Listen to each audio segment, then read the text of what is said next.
Szanowny Panie Ambasadorze, gerbiamas ambasadoriau, gerbiami wiceministrai, dyrektorie, szanowni panowie dyrektorzy. Jest mi niezwykle miło powitać Państwa tutaj, na tym pięknym dziedzińcu Litewskiego Muzeum Sztuki, Wileńskiej Galerii Obrazów, wspólnie z naszymi przyjaciółmi, dyrektorem muzeum Romualdasem Budisem i maestro Donatasem Katkusem. Chcieliśmy Państwa zaprosić do udziału w wyjątkowym wieczorze. Wieczorze, którego głównym bohaterem, obok tanga, jest Instytut Polskiej Widmy.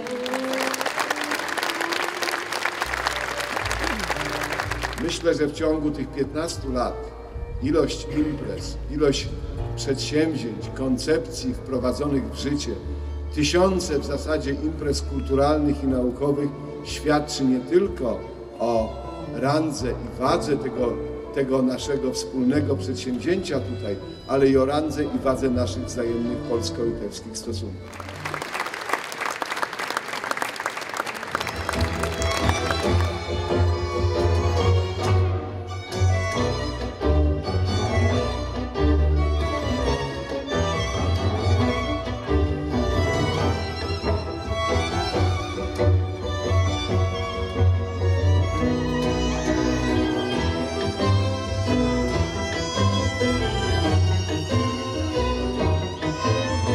Kultura jest płaszczyzną porozumienia i nie ma innej płaszczyzny, prawda, jeśli mówimy o porozumieniu.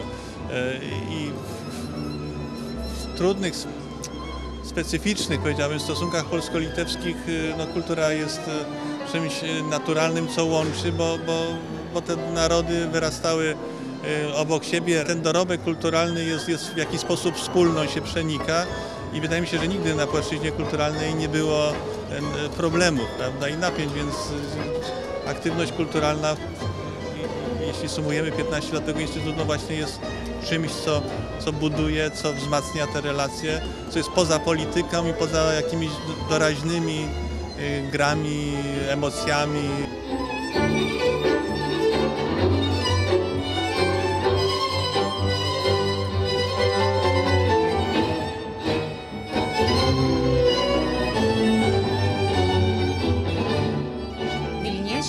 Dažnai mėgsta dabar jau pasidžiaugti, išgirdę tą komplimentą, kad mes esame savotiški italai šiaurėje.